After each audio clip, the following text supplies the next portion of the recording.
नमस्कार दोस्तों, मैं हूं शिवकांत गौतम। स्वागत करता हूं आप सभी का बॉलीवुड किस्से के नए एपिसोड में। नरगिस ने अपने करियर की शुरुआत राज कपूर साहब के साथ की थी और बहुत लंबे टाइम तक राज कपूर और नरगिस की जोड़ी ने भारतीय सिनेमा को एक से बढ़कर एक कामयाब फिल्में दी। नरगिस का रोल चाहे बड़ा हो या छोटा हो, नरगिस ही हमेशा राज कपूर की हीरोइन हुआ करती।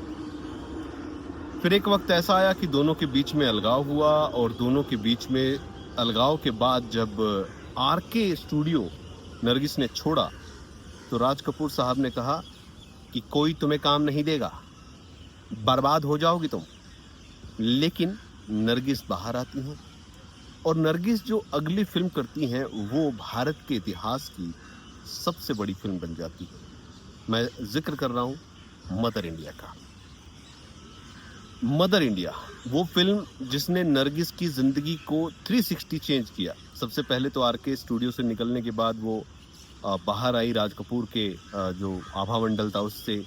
यहीं पर एक हादसा हुआ आग जलने का, जिसके बाद सुनील दत्त ने उन्हें बचाया तो मोहब्बत शुरू हुई और फिर आगे तो हम सब जानते हैं क्या रहा क्या नहीं रहा।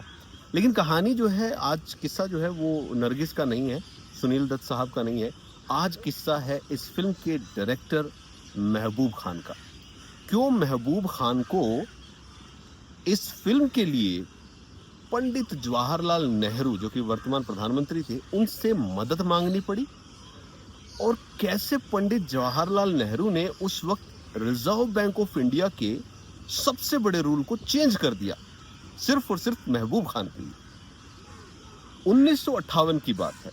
ऑस्कर फॉरेन फिल्म कैटेगरी जो था उसमें मदर इंडिया सेलेक्ट हो चुकी थी, टॉप 5 में जा चुकी थी। फिल्म बहुत अच्छी है, हमने देखी है। और इस फिल्म को ऑस्कर मिलने की जब होड़ थी तो नंबर टॉप 5 में जाना अपने आप में भारत के लिए सम्मान की बात थी। अब हुआ ये था कि लॉस एंजलिस में जो है ये फंक्शन रखा गया था और 3 लोगों का यहाँ पर चुनाव हुआ जो इस फिल्म को रिप्रेजेंट करने के लिए जाएंगे। उसमें खुद महबूब खान साहब थे। महबूब खान साहब की वाइफ सरतार बेगम थी, सरतार अख्तर थी, और इसके साथ साथ नरगिस जी जो है उनका भी चुनाव हुआ। भाई नरगिस जो हीरोइन है, मेन लीड वही थी तो वो भी जाएंगी, मदर इंडिया तो वही थी। अब यहाँ पर एक इशू आ गया। इशू क्या आया कि उस वक्त हालात देश के कोई बहुत ज़्यादा स्ट्रांग हुआ नहीं करते थे और डॉलर जो था, जो भारत का मतलब भारत के अंदर जो डॉलर की जो कमी थी वो साफ थी। इसके चलते जब भी कोई व्यक्ति बाहर जाता था तो उसे एक लिमिट में ही डॉलर दिया जाता था, यानी सिर्फ $75 जो है वो एक व्यक्ति को दिए जाते थे अगर कोई बाहर जाना चाहता है तो। अब इस 75 रुपए के रूल पर महबूब साहब को लगा कि यार ये तो गड़बड़ हो जाएगी, क्योंकि अगर मैं जाऊंगा सिर्फ $75 लेके तो कैसे काम चलेगा। वहाँ रुकना भी है, होटल में भी जाना है, थोड़ा बहुत फिल्म के लिए मिलना जुलना भी होगा लोगों से, ऐसे तो नहीं होगा। तो उन्होंने नेहरू जी को खत लिखा और उस खत में, अच्छा महबूब साहब की अंग्रेजी कोई बहुत बढ़िया नहीं थी, तो उन्होंने नेहरू जी को खत लिखा। उसकी कुछ लाइनें ऐसी थी कि dear Nehru ji, our picture has been selected as one of the 5 best picture.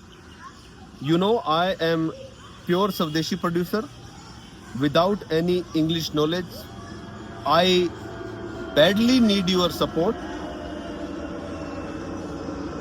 I should be able to show that our government also backing me. Otherwise, I look small and lonely. जी हाँ, उन्होंने यही लिखा इंग्लिश में कि मुझे आपकी मदद की ज़रूरत है। बिना आपकी मदद के, बिना गवर्नमेंट की मदद के मैं बहुत छोटा और अकेला महसूस करूँगा, दिखूँगा। साथ ही उन्होंने नेहरू जी को इस लेटर में लिखा कि $75 जो हैं वो हमारे लिए बहुत ही कम एक जो है पैसा होगा, तो इसको प्लीज़ बढ़ाया जाए। अब सोचिए कि $75 मिलने थे एक व्यक्ति को बाहर जाने के लिए, और नेहरू जी ने उनके लिए इस $75 को बढ़ाकर कितना किया होगा? 75 से 150 कर दिया होगा, 75 से 150 या 300 कर दिया होगा? जी नहीं, नेहरू जी ने पर व्यक्ति उस वक्त आरबीआई से बोला कि इन लोगों को $1200 दिए जाएं। $1200 पर व्यक्ति जो है वो दिए जाएं। हालांकि पैतराकी फेलोनो की फिल्म थी नाइट ऑफ कैरिबियन, उसने 1 वोट से जो है इस फिल्म ने ऑस्कर का अवार्ड जो था वो छीन लिया था। ये यूँ कह सकते कि मात्र एक वोट से मदर इंडिया जो है उस अवार्ड को जीतने से रह गई। नाइट ऑफ कैरेबियन ये फिल्म जो थी एक वोट से ऑस्कर जो है वो जीती थी और ये बात हुई थी। लेकिन उनका रिश्ता जो था पंडित नेहरू के साथ बहुत ज़बरदस्त था, बहुत प्यार वो उनसे करते थे, अच्छा मतलब मानते थे बहुत ज़्यादा वाला। 27 मई 1964 को पंडित जवाहरलाल नेहरू जो है उनकी मृत्यु की खबर आई और इस खबर को महबूब खान जो है वो सह नहीं पाए।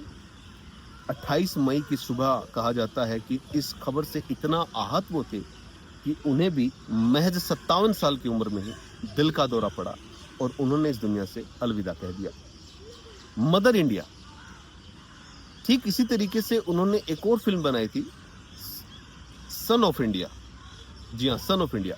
और ये फिल्म बहुत छोटे बजट की थी, बहुत ज़्यादा कामयाब नहीं हुई थी, बट नेहरू जी ने इस फिल्म को भी बहुत पसंद किया था। और ये फिल्म उस वक्त के आधार को देखा जाए तो उस वक्त को देखा जाए उससे कहीं आगे की थी, क्योंकि ये फिल्म करप्शन पर थी, बेरोजगारी पर थी, समस्याओं पर थी और इस फिल्म को पंडित जी ने भी बहुत चाहा था। तो पंडित जी तो उन्हें चाहते थे, इसीलिए उन्होंने अपना कितना बड़ा रूल जो था वो चेंज कर दिया था। तो ये है महबूब खान और फिल्म मदर इंडिया और आरबीआई के सबसे बड़े रूल को चेंज किया गया। आज के टाइम में तो देखो आप कितने भी रुपए लेके जा सकते हो, कोई रोक तो कहीं नहीं। अब तो भारत बहुत बड़ा देश हो गया है आर्थिक रूप से, लेकिन उस वक्त पे डॉलर की बड़ी किल्लत, जिसके चलते सिर्फ $75 ही मिलते थे। तो ये कहानी थी महबूब खान की। उम्मीद करता हूँ आपको पसंद आई होगी। अगर पसंद आई है तो इस वीडियो को लाइक कीजिए, शेयर कीजिए, सब्सक्राइब कीजिए चैनल को। कल फिर से मुलाकात होगी रात 9 बजे एक नए किस्से के साथ।